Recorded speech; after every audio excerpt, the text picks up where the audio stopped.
So I will welcome everybody and thank you for joining me. I had not planned on doing this tonight. I thought after all this time, I'll take a little time off. Such is not the case. I am going to, I'm going to sit here and talk a little shit. I'm going to record it. That way, tomorrow morning, everybody can take a look at this and they can grab life by the nose and whip its ass. Isn't that what we're supposed to do? See if we can find a little motivation in all this. Maybe something to look forward to. Maybe find a little foundation in life. I mean, that's what the Jesus fuck. Makeup. Thank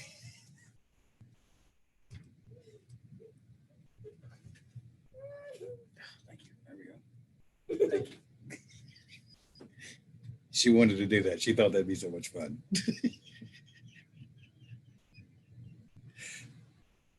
Anyway, I spent a weekend with some people and it was awesome. We had a bloat, we had a sambal, and we did a little talking. And we sat around and just meet the people that you do. There is there's a problem, a couple of problems. Not the least of which is people stabbing you in the back because they think they can get away with it. But be that as it may,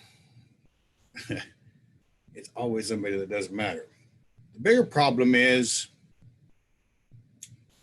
when I say that men are supposed to create a world or an environment where their wives or girlfriends might be free to express the beauty of who they are, you have to understand this is something that requires strength.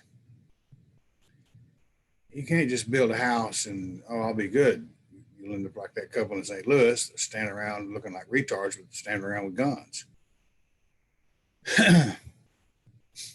You can't always be around them. There are somewhere in the neighborhood of 5,000 unsolved murders for women in the United States. A lot of the time they're picked up at a truck stop, murdered, and then dropped off in some other area out of the jurisdiction in which they get picked up. There's no correlating information. There's no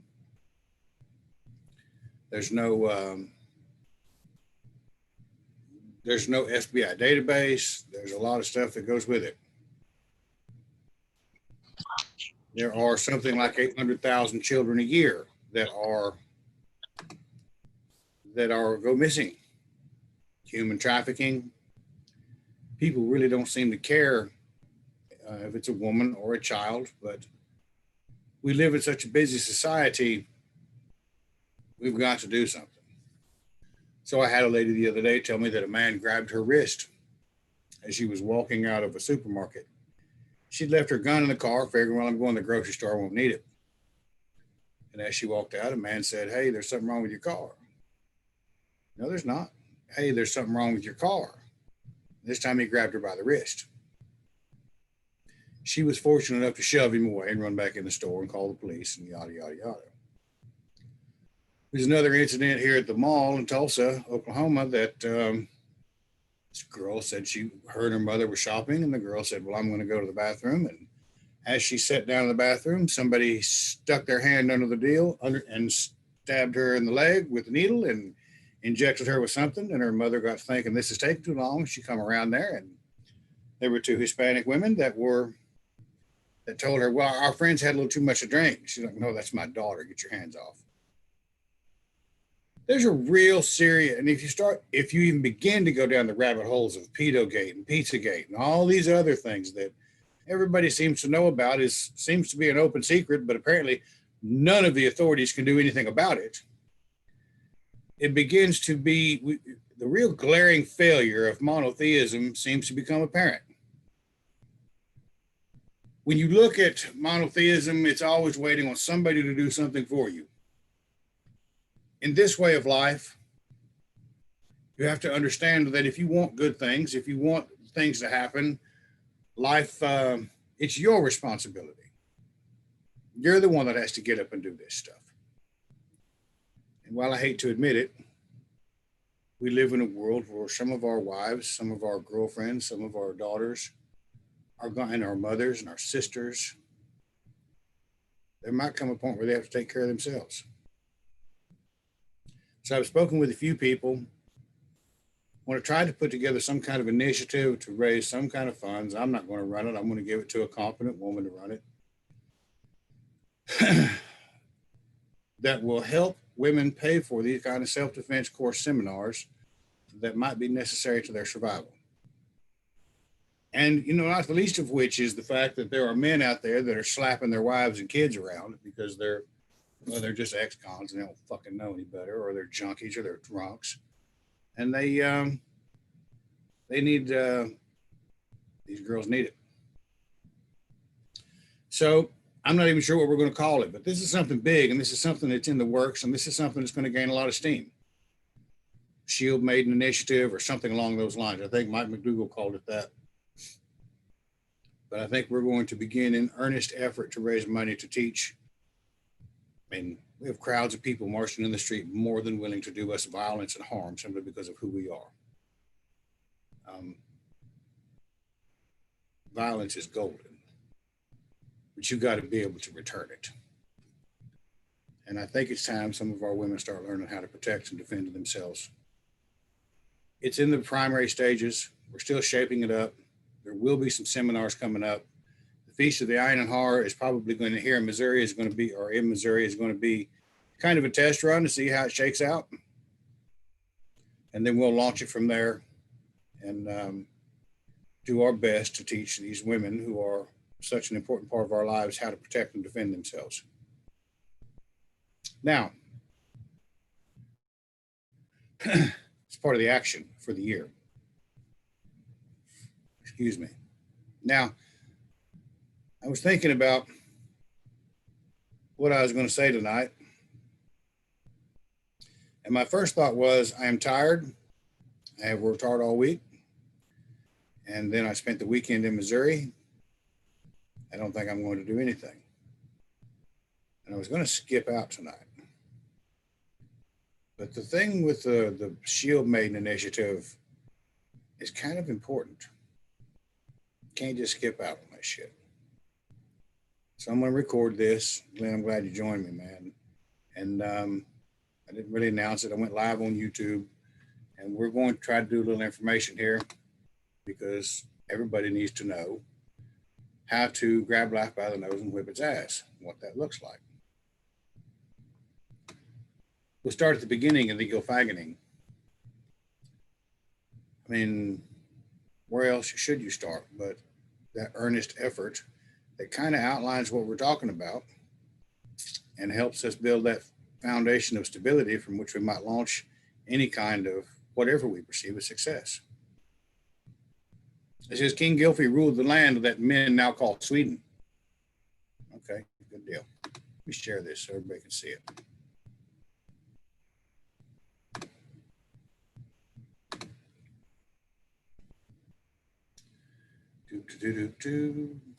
Strangers in the night. There we go. King Gylfi ruled the land that men now call Sweden. It is told of him that he gave to a wandering woman in return for her merrymaking a plow land in his realm. As much as 4 oxen might turn up in a day and a night. Well, there you have the first thing is that, oh boy, underestimated what that woman was capable of.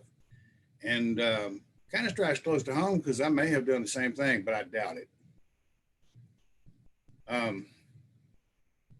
In return for her merrymaking.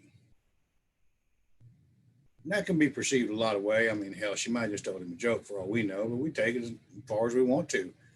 But this woman was a kin of the Aesir, and she was named Gefjon. She is one of the Aesir, and those that die maidens, they attend her. She's a fairly prominent figure in mythology. Sadly, today we don't have a lot of information about her. When I went through the Gothi course for the AFA in 2013 or 2013, I think I wrote a paper on her. Anyway, she took from the north out of Jotunheim 4 oxen, which were the soils of a certain giant and herself. So she had 4 sons. She picked some excellent breeding stock and bore 4 sons that happened to be oxen and put them to work. I think that's important that we need to remember to put our kids to work. not in the brutal manner that was so commonly featured in the expansion of the westward America or or the Industrial Revolution, those kinds of things that build them into something. And the plow cut so wide and so sheet, it set them before the plow. And the plow cut so wide and so deep that it loosened up the land, and the oxen drew the land out into the sea and to the westward and stopped in a certain sound. There Gefjon set the land and gave it a name, calling it Sealand. Sealand. And from that time on, the spot which the land had been torn up is water. It is now called the Loger in Sweden. And bays lie in that lake, even as the headlands in Zealand. Thus says Bragi, the ancient skald. Gefjon drew from Gylfi gladly the wave trove's freehold, the land of lakes, till from the running beast sweat reeked to Denmark's increase. So all went part to another country. The oxen bore, moreover, 8 eyes, gleaming brow lights. It's interesting that they call the eyes brow lights. I think that's a very interesting kenning.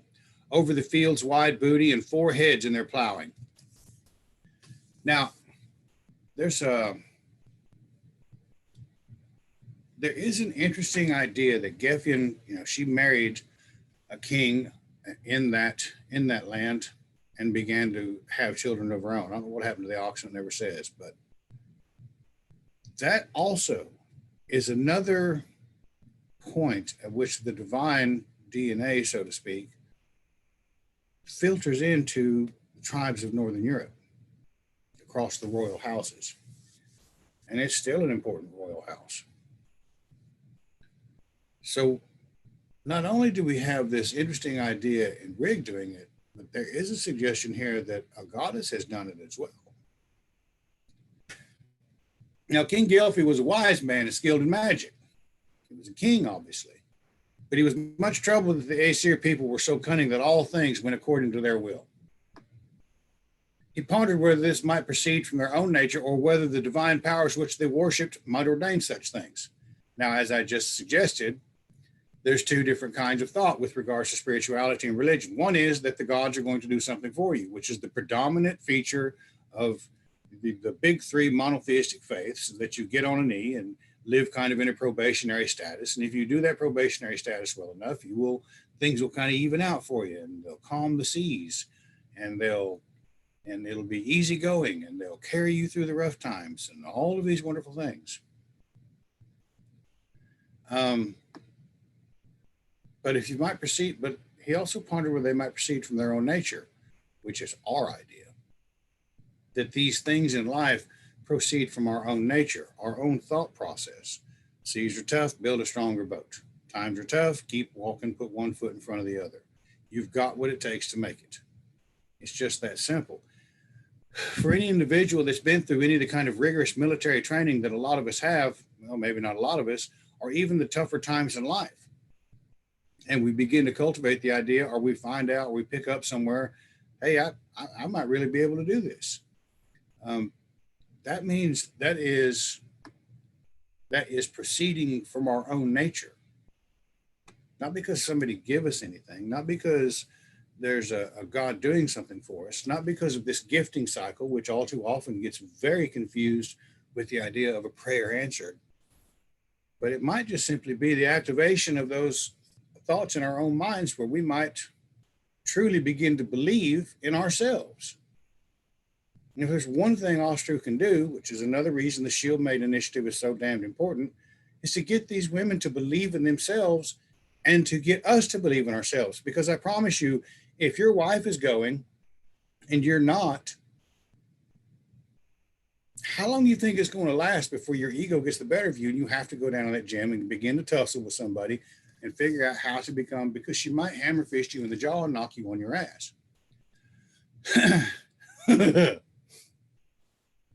Be that as it may, King Gylfi was trying to figure that out. That is, in essence, what we're trying to figure out as a society. Does the quality of life originate from our own nature, or are we handed it from some divine source? Now, why would they, if you take a child and bring it into the world and give it everything it wants, but largely ignore it, it's going to be a spoiled brat, and quite likely, probably one of the worst kind of people you ever want to meet. Now, if you bring a child into the world and remind it on a daily basis of your love and attention and the support that you give and the strength that you offer and the resolve that you have to stand by their side as they accomplish great things, that's the making of a champion. That's when they begin to understand the greatness of life and of who I am proceeds from my own nature. If you bring a child into the world and remind it, you're worthless, you're full of original sin, I love you, but I really can't do anything for you. Let's pray about it and see if you're good enough to get a blessing. You're going to end up with a bunch of cowards because everybody's waiting on somebody to do something for it. And in that kind of malaise and misaligned thinking, you'll really and truly cultivate a victim mentality, an outrage culture, and much of the corrosive elements that seem to be poisoning this republic that once stood as a great success based on the principles of the very best of principles of the wonderful kingdoms of ancient Europe. Be that as it may, King Gilfy's going to find out. And we're trying to find out too, ain't we? He set out on his way to Asgard, going secretly. That's how most people do it. They start out on their way to Asgard, going secretly. Because you tell somebody, well, that hammer means that I, pay homage or respect or make offerings to Thor. What, like the comic book? From the movie? That's what you get. Usually at that juncture, you say something like, well, my God carries a hammer and yours was nailed to a cross. I don't understand what you don't get. They shut up. But they get all butt hurt and go cry about it, but whatever. Many of us are doing the same thing. We've set out on our way, going secretly, and we're trying to figure out what the hell is really going on here. He clad himself in the likeness of an old man, with which he dissembled. But the Aesir were wiser in the matter. They know we're coming. They know they've thrown us a lifeline, having second sight, and they saw his journeying before ever he came. Think about that. Knew he was coming before ever he came. And prepared against him deceptions of the eye. When he came into the town, he saw there a hall so high that he could not easily make out the top of it, and its thatching was laid with golden shields after the fashion of a shingled roof. He said, so also says the Yldifir of Hivin that Valhall was thatched with shields. On their backs they let beams, sore battered with stones. Odin's hall shingles the shrewd seafarers. That's a fancy way to put what he just said. In the hall doorway, Gilfy saw a man juggling with anlaces, kind of a knife, having 7 in the air at one time. 7 things to distract him from what he showed up there for. As soon as he walks in, he's dazzled by the size and magnificence of what he's just found. And many of us are too. And as soon as we come in, we get sidetracked by someone juggling 7 anlaces, 7 knives, 7 in the air at one time. I can't tell you how many times I see people come in and they get distracted by some idea or some body of information that somebody's told them. Well, this really is what makes you a good Austrian. I mean, if you're part of this group and, in a lot of it, you're National Socialists, you're Communists, you're Universalists, all of this nonsense that you have to know, well, they really get it. What do they get? Do they get that they're staring at the anlaces and not trying to pursue what this faith really looks like? Or are they simply trying to cultivate a puritanical belief so they can look down their nose at somebody having never really accomplished anything in their lives? Because that's the one question I want to ask people that insist that I must know this body of information for my Austria to be legitimate. What have you done in life? What have you accomplished? Other than sit there and read some book that's probably outdated and full of nothing more than the kind of motivational literature necessary to cultivate a national attitude for whatever violence we wish to inflict upon the world or other peoples. 7 anlaces. It's a deception that stops us right inside the door. and never goes anywhere. How funny. As soon as we walk in the door, there's somebody there waving a bunch of stuff around. And instead of trying to keep on going, we get distracted by the ideas of righteous indignation as if it might be a legitimate substitute for true spiritual growth and development. And I see through it every time. And when those guys try to stab you in the back with one of those laces because, well, they can't do what you do, it's really kind of infuriating. And they will do it. So we've got a problem here. We're trying to figure out if it proceeds of our own nature, which, as far as I'm concerned, it does, or if somebody else is doing it for us. But as soon as we start looking, we get distracted by something somebody else says is important. Just like Loki whispering in blind Hodor's ear, take a shot, it's the most worshipful thing. Just like Reagan spending a lifetime teaching Sigurd that, well, that person over there is really your enemy. If you kill that because, well, you owe me because, well, I've taken care of you. I've shown you all these great things, but that thing over there really needs to die because I couldn't do it, but you could probably do it. It doesn't really matter if he goes to jail or dies. Reagan's going to keep on, find another sucker, and then, send him again. Probably happened for 100 times throughout the centuries between Reagan and Fafnir. I don't understand why people don't see that. I don't understand why people are more than willing to do it. Now, I agree. There's some shit out there right now that makes me mad enough. I want to shit standing up. But it's just so messy. I'm just not going to do it. I think I want to keep moving forward. And so does King Gylfi. And as a matter of fact, we should all be doing it. We should all be moving forward. Okay, there's all of this going on in the world. What can I do about it? Well, I happen to be somebody that can do something about a lot of it, hence the Shield Maiden Initiative. But for the most part, we cannot undo 75 or 80 years of media programming to a general population because we know something they don't. We're never going to convince them of anything. But what we can do is be the example walking down the street and somebody takes a look at him and says, you know what, that old boy's all right, man. I want some of what he's got working in my life. Hey, fella, what's going on over there? That means something. That's called setting an example. That's leadership. And a true, good, valid leader, people recognize that.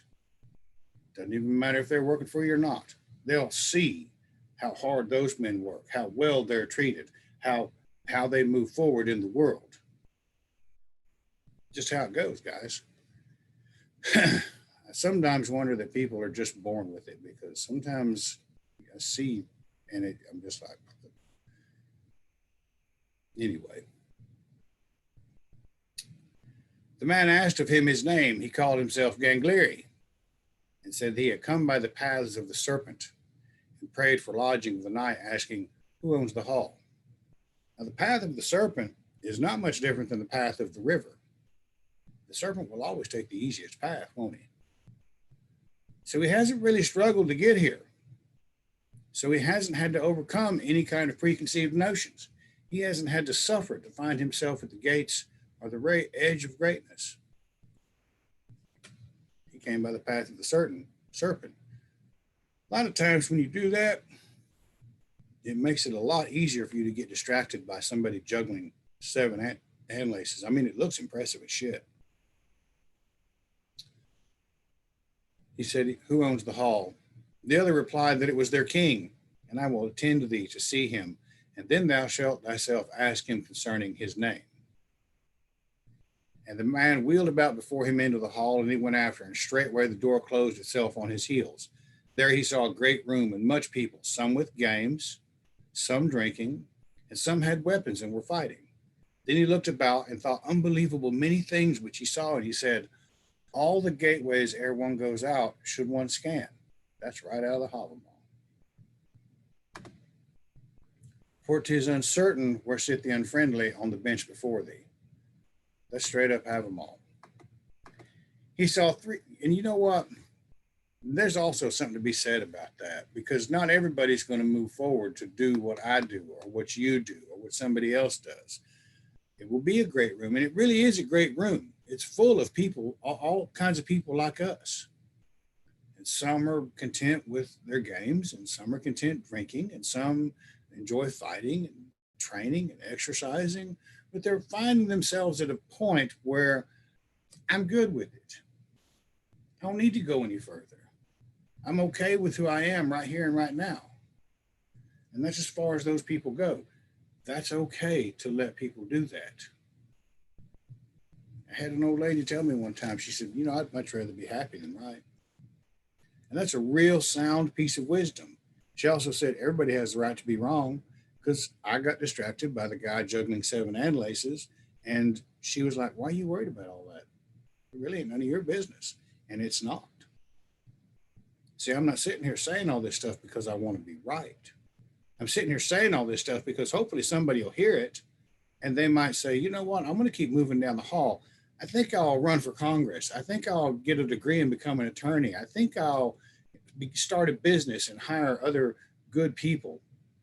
I think maybe I will start a food pantry. I think I'll start something that, maybe I'll start something to help women take care of themselves. You know what? Maybe I'll just take care of my family, because I ain't never really done that before, because I've been, my fuck up most of my life. See, we got to be honest with ourselves about what we're capable of and where we are in all of this. And that's sometimes a real hard thing to do.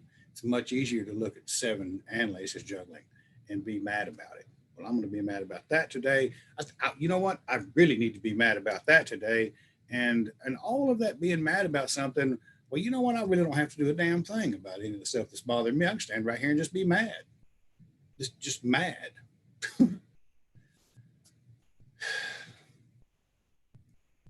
This whole way of life is laid out to help us move past that.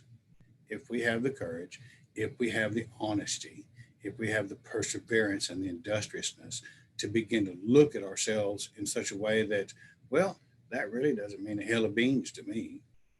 That doesn't change a thing about how I put food on the table, or take care of my family, or pay my bills, or get to work. And yet, for all intents and purposes, before we're even out of the gate, we're wound up like an 8-day clock without a stable platform, shooting for the moon, trying to change the world. The first thing we need to do is start changing ourselves just a hair, just a little bit. I mean, it might feel like it's moving like old people fuck, but you got to keep trying. And if you don't like the rate of your progress, work harder. Nobody's going to do it for you. And I promise you, if you can't organize the thoughts in your own mind, there are a lot of people out there that will organize them for you. All you have to do is turn on the news, and it'll tell you exactly what to be mad about, when to be mad about it, where the next engagement is, and how much money you should probably put into the deal.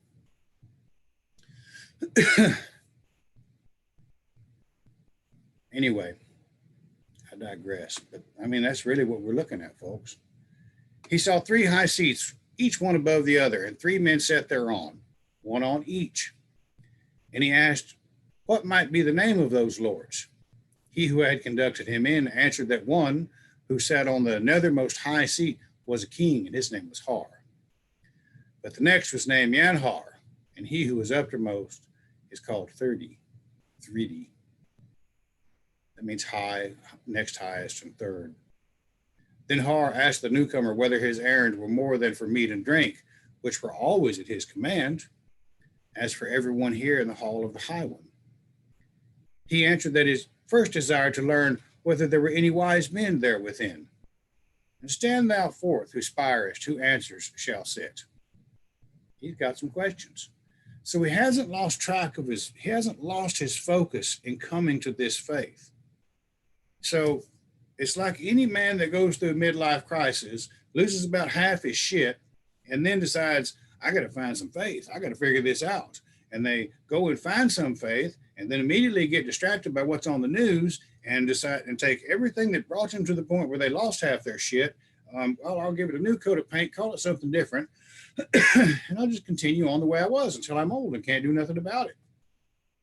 Because that's usually what happens with about 90% of people. Now, there's a small fraction of us that come in here and we got to stay focused that, hey, I want to keep moving forward towards that grand horizon that I know exists. I can't afford to get distracted because you say I need to be upset about something. We don't give a shit if you are upset about something. I've got something to do here that doesn't involve whether or not you're mad about shit.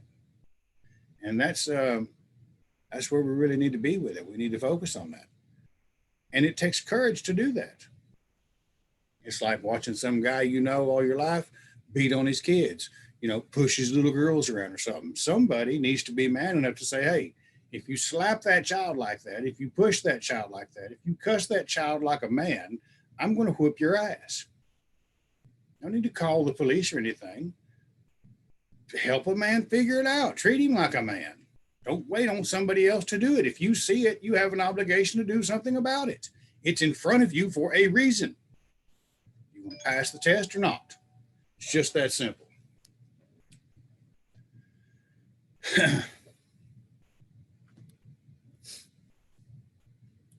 Angler began to question this. Who is foremost or oldest of all the gods?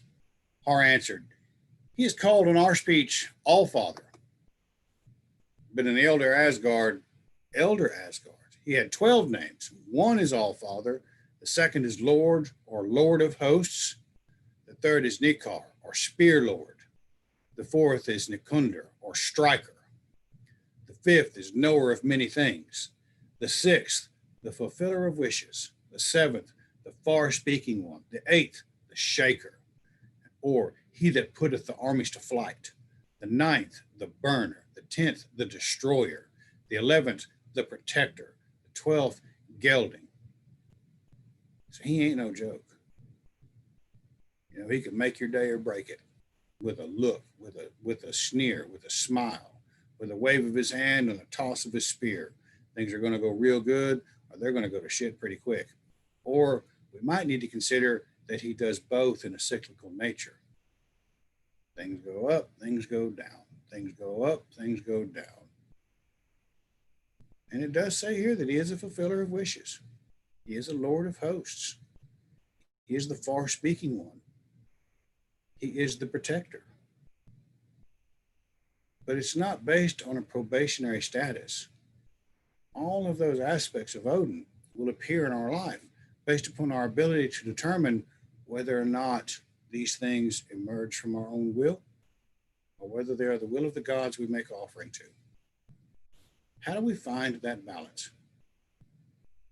Well, first off, like I said, we need to not be distracted by what's just inside the gate. We need to keep on moving forward. We need to take control of our thought process. We need to, every time something negative comes up in our mind, we need to have the courage to say, who taught you to think that way? Who said that about you? What made you believe that about yourself? Why do you keep thinking about this same thing over and over and over and never figuring it out? What joy do you get out of reminding yourself on a daily basis of some failure you had in life? Well, have you learned the lesson of it? Have you moved on with it? It's time to stop thinking about it. As soon as the thought shows up like that, you supplant it with something positive. I fixed that. I took care of that. It's that will determine the aspect of our interaction with the divine more than any other thing we do. I don't care if you sacrifice a herd of cattle. If your thought process isn't lined up with creating the kind of stable platform in our lives where we might go forward from there, it's all going to be for naught. Indeed, the whole aspect of ceremonial ideas and the bloat is to create a thought process where everybody's on the same wavelength, the thought process, and thinking about the best positive things of who they are. The celebration of what we've achieved, making it known to these deities that we hold in such high regard. Not saying, you know what, come fix this for me. Won't you carry me through this rough storm? I can't make it across this sea, Doesn't mean they won't do it. It doesn't mean they haven't done it. It doesn't mean that they don't treat their heroes with the same quality and caliber of gifts that we see given to the Greek heroes. It doesn't mean that we won't ever have them at our side. It doesn't mean that we won't be blessed in some way, but that's all contingent on our ability to keep moving down the hallway. Gangleri began his questioning thus. I already read that. Then asked Gangleri, where is this God, or what power hath he, or what hath he wrought that is a glorious deed? Well, just what I just said. All these people talking all this shit, talking about how great they are and how important they are. Well, just what have you done in the world to kind of justify that? Because I promise you, I got a big long list. I got a big long list of accomplishments and deeds.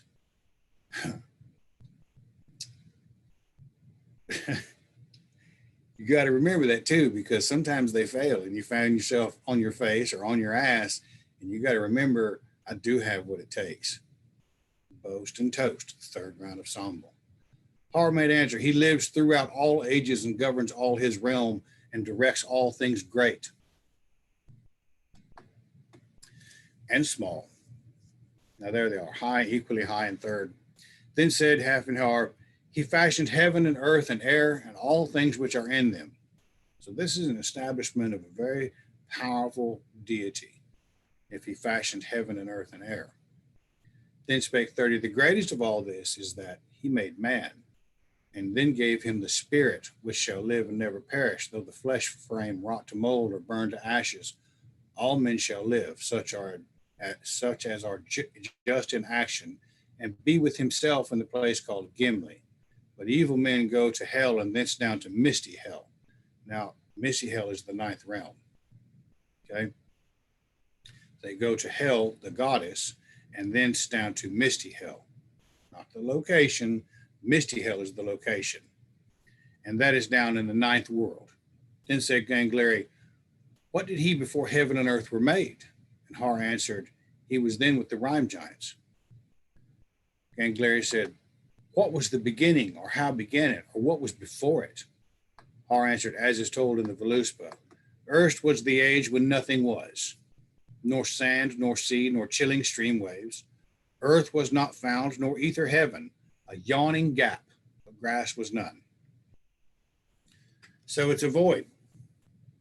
And I think sometimes if we look at our lives and we look at the nature of our emotions, we begin to be aware that we're just kind of floating around. We're just kind of existing. We're not really moving forward, are we?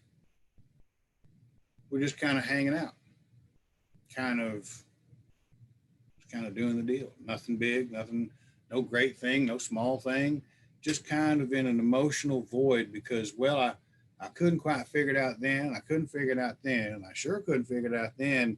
I think I'll just give up. We have a lot of people like that. They also get distracted just inside the doorway by the juggling of seven Anlaces. And it's our responsibility to set that example, which allows those individuals to keep moving forward as well. Set that example that says, keep moving forward. There's something good over here. What is the image of what it looks like to fully embrace this way of life? Well, what kind of example do you set? Admittedly, tonight, mine was kind of lazy because I didn't want to do this tonight. But that's just how it goes.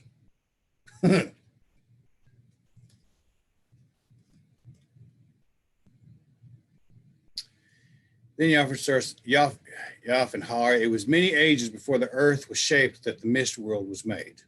And midmost within lies the well that is called Virgelmir. Now, oh, son of a gun. From which springs the rivers called Sval, Gunthra, Fjorm, Fimbulthul, Slider, Hrig, Slilger, Ilger, Vid, Leipter, Gjol, is hard by Hell Gates. The Gjol Bridge is the bridge that all the dead cross. And there is a maiden there that greets them.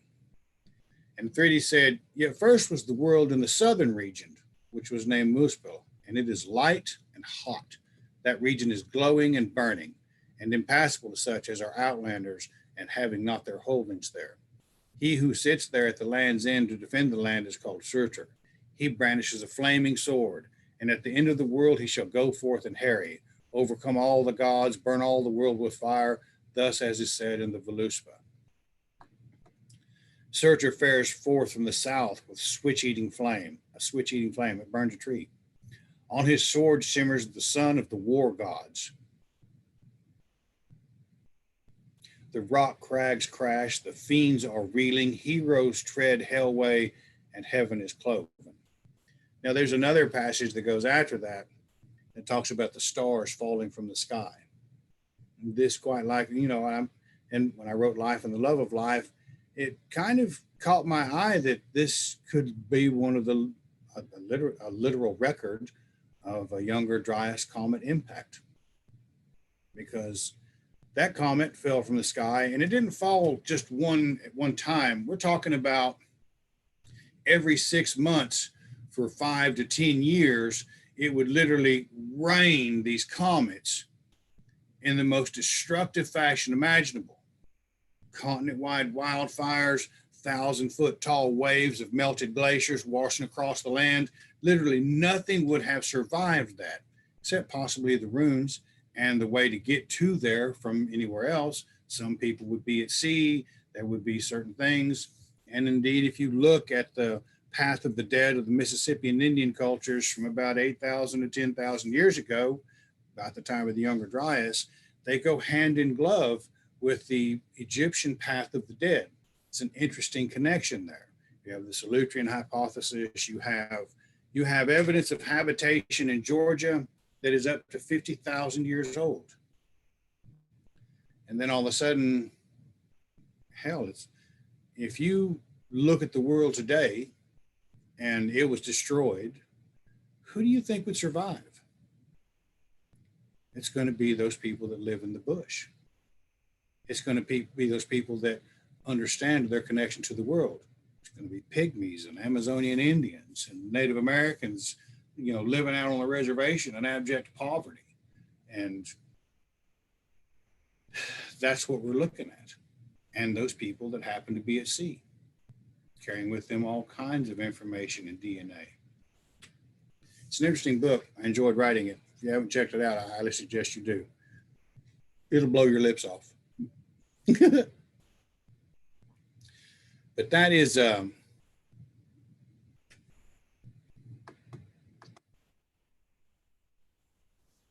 Gloria asked, how were things wrought ere the races were and the tribes of men increased? So how's all this put together?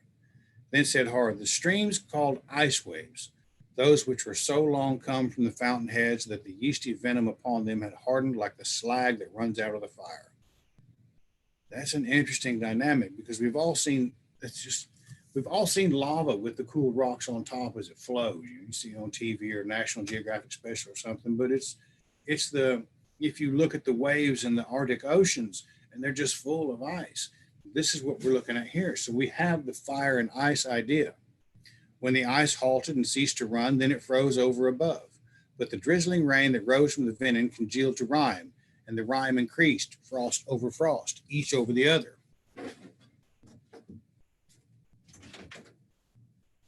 Even unto Ginnungagap, the yawning void. So this is, at both ends, this fire and this ice is spilling into this gap. And it's kind of the same way with us. When we step into this spirituality, this emotional void that we tend to exist in begins to become filled with something new. And it begins to be filled with brand new and wonderful ideas that if maybe we mix them up, maybe we get that insight into ourselves. Maybe we begin to become a new man or a new woman. Then spake Jafnhar, Ginnungagap, which faced toward the northern quarter, became filled with heaviness and masses of ice and rime. And from within, drizzling rain and gusts. But the southern part of the yawning void was lighted by those sparks and glowing masses which flew out of Muspelheim. And Thridi said, just as cold arose out of Niflheim and all terrible things, so also all that looked toward Muspelheim became hot and glowing. But Ginnungagap was as mild as the windless air. And when the breath of heat met the rime so that it melted and dripped, life was quickened from the yeast drops by the power of that which sent the heat and became a man's form. And that man is Ymir, the shrieker, the screamer. But the rhyme giants called him Argolymir. Now there's an interesting, when I wrote Blind in One Eye, there's an engineer at MIT, and I can't think of his name, but he came up with a real interesting hypothesis about the creation of life based upon the second law of thermodynamics that said matter develops in the manner which is it is most efficiently dissipates the heat to which it is exposed. That's exactly what's happening here. This matter is developing to dissipate the energy to which it is most exposed to.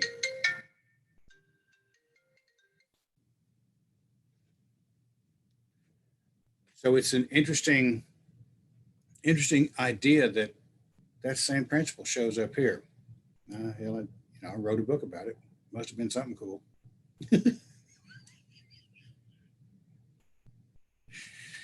Anyway, that's where I'm going to stop on this. But there's a lot of information there in the very beginning of this book that we need to in this lore, and there's a lot of answers in that. There's a lot of answers about the creation of what we want to become. There's a lot of answers about, well, just a lot of shit.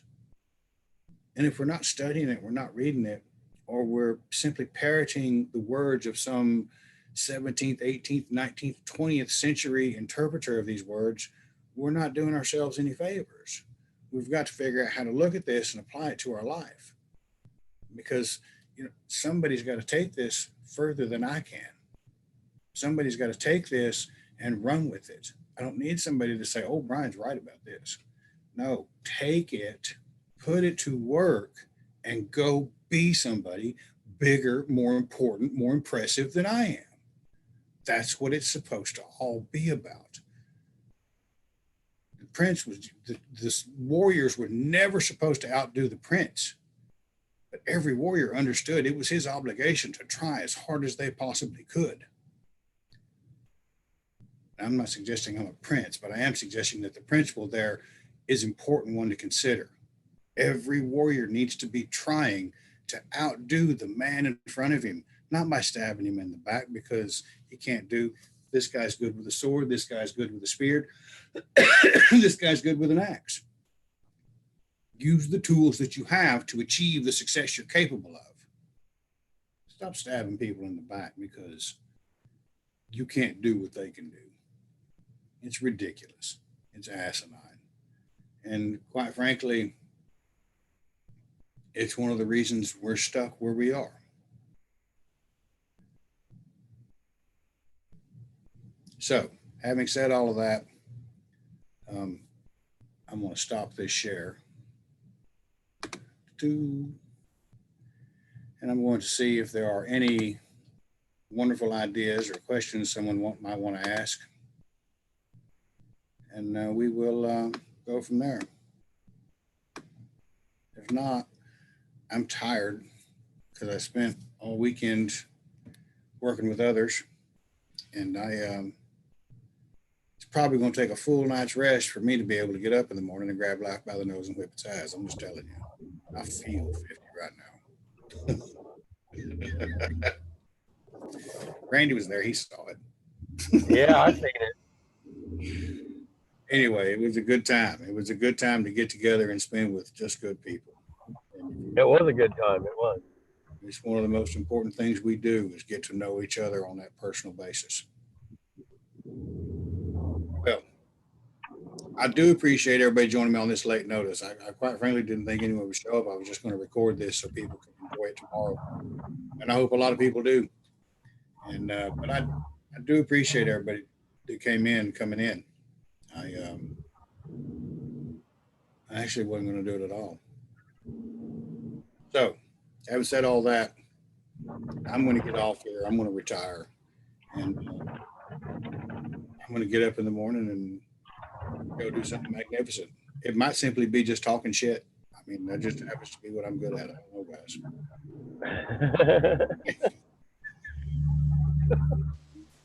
Thank you, Brian. Thank you, Renee. I appreciate it. Have a good night. You guys take care of yourselves. Go out there tomorrow and show them how it's done. Give heathens a good name. There you go. That's what we need to be doing. Make sure he's got a good name. All right, buddy. Y'all take care, man. All right, later. Later.